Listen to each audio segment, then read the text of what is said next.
Hi,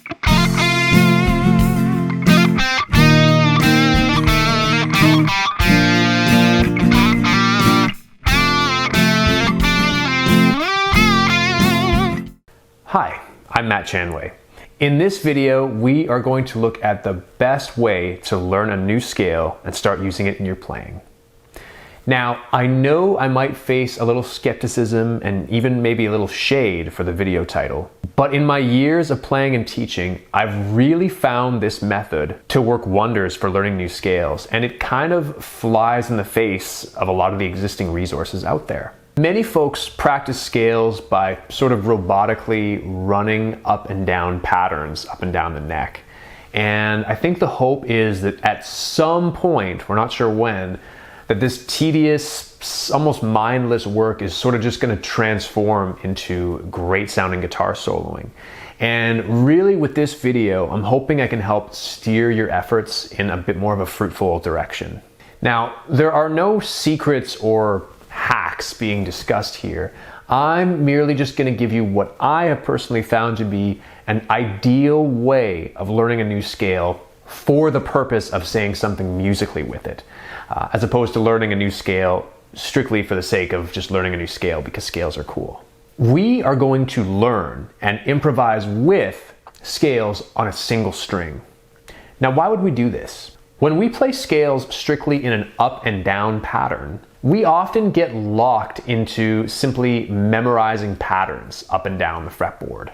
Some of this type of thinking is necessary, but for our scale knowledge to really translate into great guitar playing, we need to learn with a bit more attention to detail. We need to be familiar with each of the individual components of whatever scale that we're learning, or in other words, be familiar with the individual intervals or scale tones of the scale. And we must be able to visualize their position on the fretboard and internalize the unique sound that each scale tone brings to our improvisations. Learning a scale on a single string is great as you gain a really vivid picture of the distance between the tones in the scale, and that, coupled with practicing improvising on a single string, really gives you a sharp visual and aural understanding of whichever scale it is that you're learning. So today I'm going to walk you through this process for a couple of scales, and I'm also going to show some licks and musical examples as sort of a demonstration of how you might practice a scale on a single string.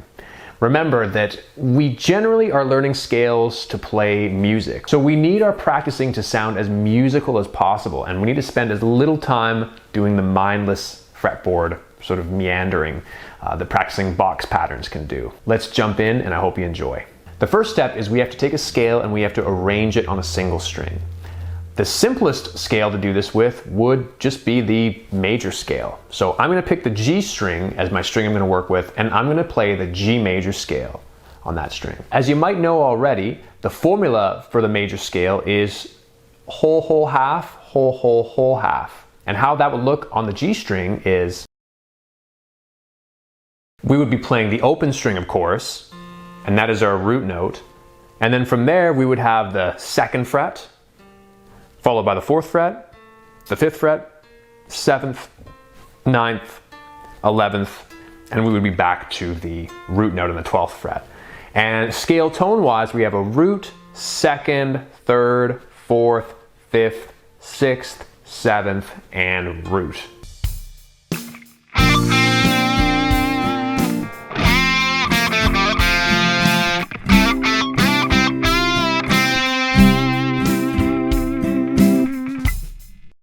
So this example, I'm starting with a grace note kind of hammer-on, doing a quick little hammer-on to the 9th fret of the G string, and doing some vibrato on the 7th fret of the G string. There's a quick melodic phrase,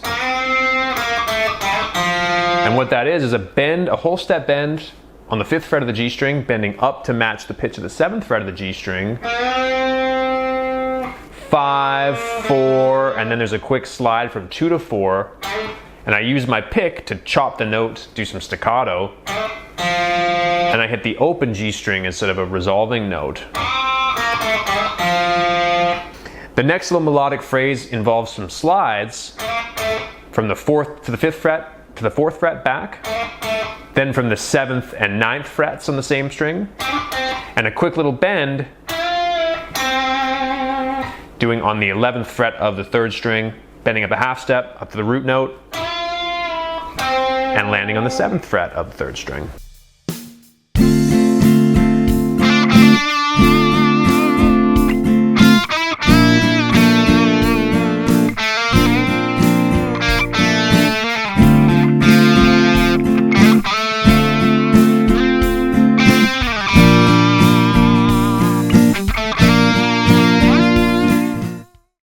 The next example starts off in a similar fashion, actually. I'm playing off really an E minor chord here, so I'm hitting that 9th fret of the G string, and really that's kind of giving me more of a root note type of sound. The next melodic phrase is quite dramatic,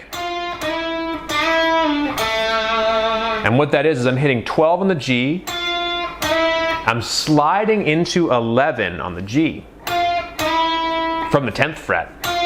Then I'm doing a very wailing bend on the 9th fret of the G string, up a whole step, and I'm landing on the 4th fret.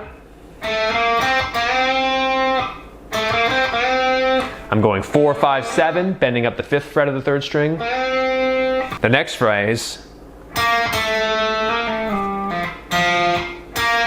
involves some picking, hammer-ons, and pull-offs. I hit 5 on the G, 4 on the G, hammer on to 5, pull off back to 4, slide down to 2, pull off to open, and I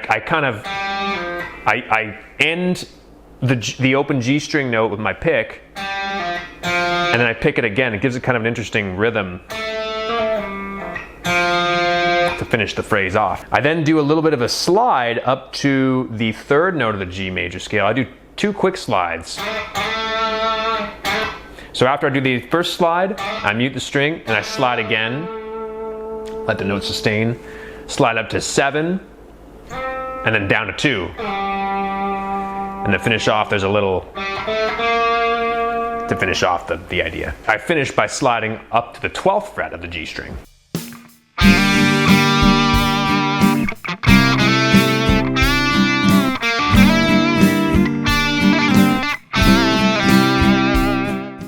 This one, I'm playing off an A minor chord, so really it's kind of giving us a bit more of a Dorian type of sound. I start off by hitting the 2nd fret of the 3rd string. I do a similar sort of slide technique where I hit the 5th fret, and then I slide into the note right beneath it, very dramatic sound. So I pick 5, pick 3, but the 3rd fret is actually an out of key note. I'm just sliding into the 4th fret there. I then do a bend on the 7th fret, and a bit of a wide interval idea. I'm going 5 and 7 on the G string. You could use your index and pinky or your index and ring. After that wide interval idea, I slide into the 11th fret of the 3rd string. I do a little hammer on to 12, and land on the 9th fret of the 3rd string. Now I'm doing a little bit of hammer-ons, pull-offs, and slides here. I'm on the 9th fret, hammer on to 11, pull off back to 9, slide down to 7. So we have, and the finish, I go a little bend on the 4th fret of the 3rd string, half step, up and down, and finish on the 2nd fret.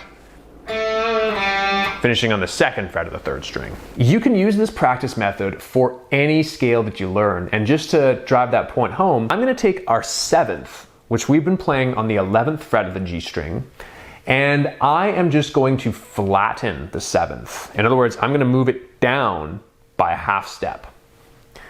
So now it's going to be on the 10th fret of the G string. So now I have a root, 2nd, 3rd, 4th, 5th, 6th, flat 7th, and root. And what this is actually giving is now a mixolydian modal scale. Let's take a look at a couple of licks now using the G mixolydian mode.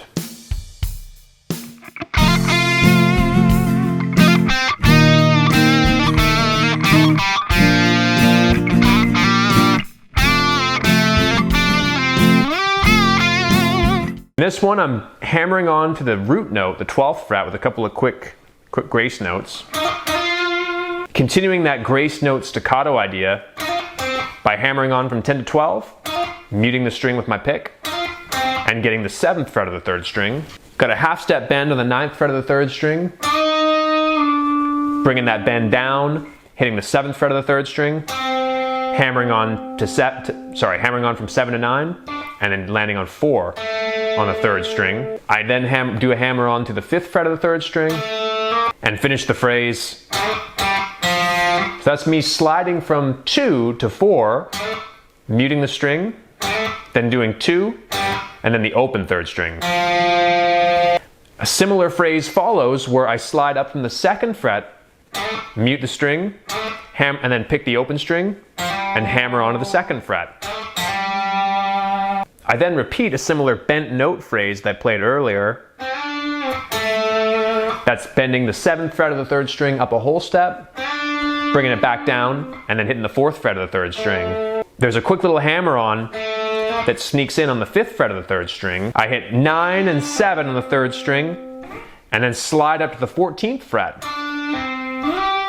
And then do a bend up a whole step, bring it down, back to the 14th fret, and pull off to the 12th fret. Well, that'll do it for today. I sincerely hope this video has been fun and informative for you. Remember, this is just kind of a quick look at a really unique way of practicing scales. And you can try this with different scales. There are many scales you could try this approach with. And you can also try using it on different positions along the fretboard. I just stuck with 1 octave on the G string, but you could certainly do more. Hope this gives you some new creative ideas to add to your practicing to make it fun and effective. And thanks for watching. Please consider liking the video, subscribing to the channel, or leaving a comment. And I'll see you really soon with a new video. Cheers.